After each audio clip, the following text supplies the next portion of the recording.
దేవునికి మహిమ ఘనత ప్రభావాలు కలిగిన గాక. ఇమ్మానుయేలు దేవునికి జయము విజయము కలిగిన గాక. ఈ దినమన మరొకసారి లైవ్ ద్వారా మీతో మాట్లాడటానికి దేవుడి ఇచ్చిన కృపకై దేవునికి వందనాలు, స్తోత్రాలు. దైవజనమ చిన్న వాక్యాన్ని మనం జ్ఞాపకం చేసుకొని ధ్యానిద్దాం. పరిశుద్ధ గ్రంథంలో దావీదు భక్తుడు ఎంతో దేవునికి ఇష్టానుసారుడు, హృదయానుసారుడు, దేవుని యొక్క చిత్తమనంతా కూడా నెరవేర్చినటువంటి వ్యక్తి దావీదు. కానీ ఒక దినమున తనకు ఒక మనసులో ఆలోచన, తనకు మనసులో కోరిక కలిగింది. ఏమిటంటే దేవుని మందిరాన్ని కట్టాలి అని. దేవుని మందిరాన్ని దావీదు కట్టాలని ప్రయత్నం చేసినప్పుడు దేవుడు నా అవతార ప్రవక్త ద్వారా నీ హృదయంలో అంతా జరిగించు అని చెప్పాడు. తర్వాత మళ్ళీ అన్నాడు, ఇదిగో నువ్వు మందిరాన్ని కట్టవద్దు, నీ నడుములో నుంచి నీ కుమారుడు వస్తాడు, నీకు కుమారుడు నేను అనుగ్రహిస్తాను, అతని ద్వారా నా నామ ఘనత కొరకే ఒక మందిరాన్ని నిర్మాణం చేస్తానని దేవుడు చెప్పాడు. మంచిది అని దావీదు దేవుని దగ్గర కూర్చొని ప్రార్థన చేసుకున్నాడు. అలాగనే దేవుడు దావీదుకి సొలొమోను కుమారుడు అనుగ్రహించి ఆయన ద్వారా దేవుని మందిరాన్ని నిర్మాణం చేశాడు. దేవునికి మహిమ కలుగును గాక. విస్తారమైనటువంటి సంపదతో, విస్తారమైనటువంటి బలమైనటువంటి విస్తారమైనటువంటి వజ్ర వైడూర్యాలతో, లేకపోతే రాళ్లతో, శ్రేష్టమైన వాటితో దావీదు అంతటిని కూడా సమకూర్చాడు. ఐశ్వర్యం సమకూర్చాడు. అనేక రకాలుగా దావీదు సమకూర్చాడు. తర్వాత సొలొమోను కూడా అనేకమైనటువంటి దేవుని మందిరం కొరకు ఏర్పాటు చేయాలన్న ఆశతో ఆయన కూడా మందిరం కొరకు ఎంతో సమకూర్చాడు. దేవునికి మహిమ కలుగును గాక. అయితే సొలొమోను దేవుని మందిరాన్ని కట్టడం ప్రారంభించాడు. దేవుని మీద సొలొమోను సుమారుగా 7 సంవత్సరాలు దేవుని మందిరాన్ని కట్టి ముగించినట్టుగా పరిశుద్ధ గ్రంథాలు మనకు సెలవిస్తున్నాయి. మంచిదే, దేవునికి మహిమ కలుగును గాక. అయితే దేవుని మందిరాన్ని సొలొమోను ఎలా కట్టాడంటే, ఏటేటితో కట్టాడంటే దేవదారు పలకలతో కట్టాడు, దేవదారు మ్రాణులతో కట్టాడు. అంతే కొడుకు దేవుని బిడ్డ బైబిల్ సెలవిస్తుంది. 1 రోజులు 5వ అధ్యాయంలో మనకు 17వ వచనం చదివితే, మందిరం యొక్క పునాదిని అంట ఆయన చెక్కిన రాళ్లతో వేశాడంట. చెక్కిన రాళ్లతో, వెలగలిన రాళ్ళు, మందిరం యొక్క పునాదిని చెక్కిన రాళ్లతో, వెలగలిన రాళ్లతో, శ్రేష్టమైన రాళ్ళతో, మిక్కిలి విలువైనటువంటి రాళ్ళను తెప్పించాడంట దేవుని బిడ్డలు. అంతే కూడా రాళ్లను మలిచిన రాళ్ళను తీసుకొచ్చేసాడంట. సో ఇలాగ దేవుని మందిరం కొరకు చెక్కిన రాళ్ళు తీసుకొచ్చారు, వెలగలిన రాళ్ళను తీసుకొచ్చారు, మంచి మలిచిన రాళ్ళను తీసుకొచ్చారు. తర్వాత బైబిల్ సెలవిస్తున్న దేవదారు కర్రను తీసుకొచ్చారు. ఇలాగ ముందుగానే ఒక స్థలంలో సిద్ధపరిచి తీసుకొచ్చినటువంటి అవన్నిటిని కూడా మనకు దేవుని మందిరానికి వాడినట్టుగా మనం చూస్తున్నాం.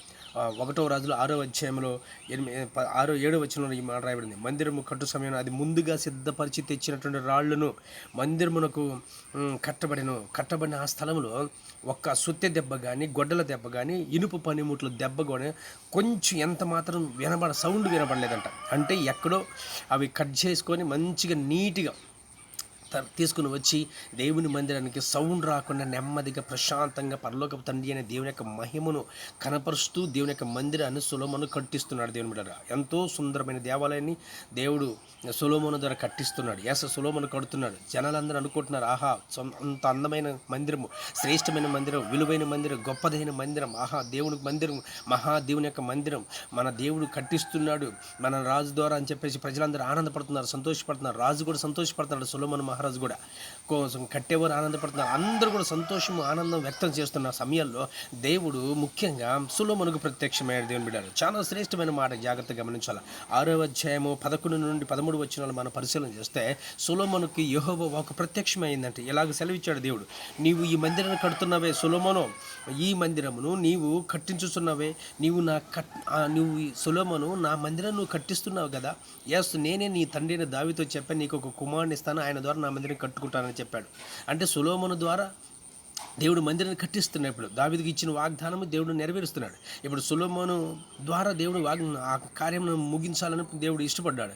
సో కాబట్టి సొలొమోను మందిరం కట్టే సమయంలో సొలొమోను దగ్గరికి దేవుని వాక్కు వచ్చి దేవుడు మాట్లాడుతున్నాడు ఆయనతో, సొలొమోను నీవు నా మందిరాన్ని కట్టుచున్నావే, మంచిది, నువ్వు కట్టు, కానీ నేను కాదంటలేదు కానీ అని చెప్తూ దేవుడు ఏమంటాడంటే విలువైన మాటలు మాట్లాడుతున్నాడు. ఏమంటాడంటే, నీవు నా కట్టడలను నా విధులను అనుసరించి నడుచుకొనుము.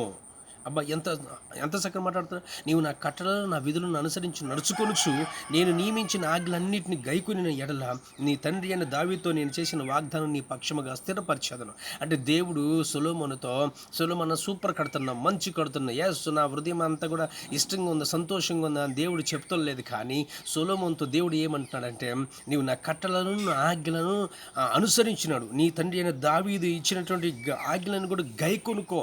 సో ఎప్పుడైతే నువ్వు నా ఆజ్ఞలు, నా కట్టడలను, నా విధులను నువ్వు గైకొంటావో అప్పుడు నేను నీతో నిబంధన చేస్తాను, నీతో స్థిరపరుస్తాను. నీ తండ్రి అయిన దావీదు యొక్క సింహాసనము నీ తండ్రి పక్షానగా నేను నిన్ను స్థిరపరుస్తాను. నీ పక్షంగా నేను నిన్ను స్థిరపరుస్తానని చెప్పేసి దేవుడు మాట్లాడుతాను. దేవుని బిడ్డలారా జ్ఞాపకం చేసుకో, దేవుని మందిరం కట్టడం ఒక ఎత్తు అయితే దేవుని ఆజ్ఞలు పాటించడం మరొక ఎత్తు.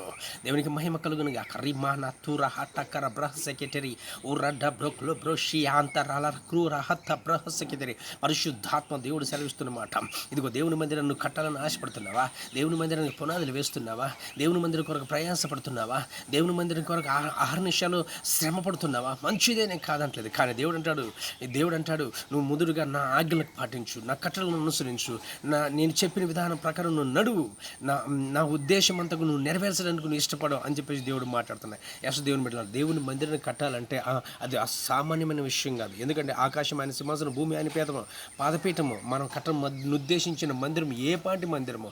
అందుకని దేవుడు అంటాడు, అయినను నేను నీకు అవకాశం ఇస్తానంటే ఫస్ట్ నువ్వు నా ఆజ్ఞలను అనుసరించు, నా కట్టలను అనుసరించు, నా విధులను నేర్చుకో, వాటి ప్రకారం నడిచి జీవించినప్పుడు మాత్రం నేను నిన్ను స్థిరపరుస్తాను అంటాడు దేవుడు. దేవునికి మహిమ కలుగును గాక.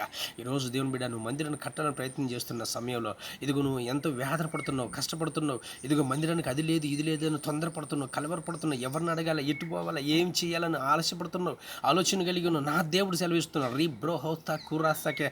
దేవుడు నీతో సూటిగా స్పష్టంగా మాట్లాడుతున్నాడు. దేవుని బిడ్డరా జ్ఞాపకం చేసుకోండి, నేను చూస్తున్నాను ఒక దర్శనాన్ని నేను చూస్తున్నాను. ఏంటో దర్శనం అంటే, ఇదిగో మందిరాన్ని కట్టడానికి ఒక వ్యక్తి మందిరాన్ని కట్టాలని ఉద్దేశించాడు. కప్పు వేయటానికి మాత్రము ఇదిగో కప్పు వేసి రేకులు వేయటానికి మాత్రం రెడీగా ఉన్నట్టుగా నేను చూస్తున్నాను.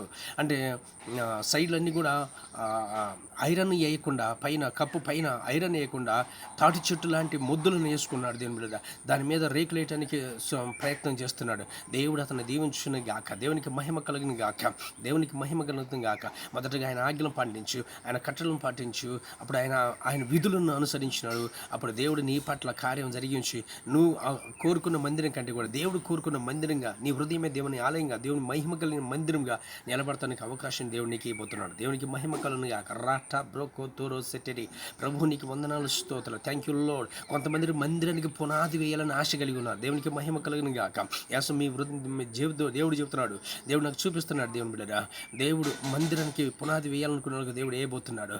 2025 సెప్టెంబర్ నెలను దేవుడు నాకు చూపుతున్నాడు. కొంతమంది ఆ దినాల్లో మందిరానికి పునాదులు వేయాలని సిద్ధపడుతున్నారు. దేవుడు ఆ మందిరానికి పునాదులు వేయును గాక. దేవునికి మహిమ కలుగును గాక. ఇశ్రాయేలు పరిశుద్ధ దేవుడు నీకు తోడుగున్న దేవుడు నిన్ను నడిపించాలని నేను ఇష్టపడుతున్నాడు. దానికంటే ముందుగా మందిరం కట్టాలన్న ఆశ నీకు ఉంది, సంఘమును కట్టాలన్న ఆశ నీకు ఉంది. కానీ దానికంటే ముందుగా దేవుని ఆజ్ఞలను పాటించాడు. సొలొమోను దగ్గరకు దేవుడు వచ్చి మాట్లాడుతున్నాడు. మంచిగా చక్కగా హ్యాపీగా మందిరం కడుతున్న సొలొమోను దగ్గరకు వచ్చి దేవుడు అంటాడు, మందిరం గురించి మాట్లాడతలేదు, విలువైన మందిరం గురించి మాట్లాడతలేదు, మందిరం గురించి దేవుడు మాట్లాడతలేదు. కానీ ఏం మాట్లాడుతుందంటే, నువ్వు నా కట్టడలను అనుసరించు, నా ఆజ్ఞలను అనుసరించు, నా విధులను అనుసరించు, అప్పుడు నీ పక్షాన నేను స్థిరపరుస్తాను, నీ తండ్రి పక్షాన నేను నిన్ను స్థిరపరుస్తానని దేవుడు మాట్లాడుతున్నాడు. దేవుని బిడ్డరా, ఈరోజు మన పక్షాన దేవుడు నిలబడి మనల్ని దేవుడు పరిచర్లో స్థిరపరచాలంటే మొదటగా ఆయన చిత్త ప్రకారం మనం నడుద్దాం, ఆయన ఉద్దేశాల ప్రకారం మనం నడుద్దాం, ఆయన కృపను మనం పొందిన వారంగా ఉందాం. కృప పొందినటువంటి నోవహలాగా మన జీవితంలో స్థిరపరచుకున్నట్టు నోవహ ఎలాగైతే ఓడను కట్టుకోగలిగాడు, మనం కూడా అలాగే నేను నిలబడగలుగుతాం. పరలోక తండ్రి అనే దేవుని యొక్క మహిమను చూడగలుగుతాం. దేవుడు ఈ మాటలు దీవించి ఆశీర్వదించును గాక. Amen, amen, amen. May God bless you, God bless you, God bless you.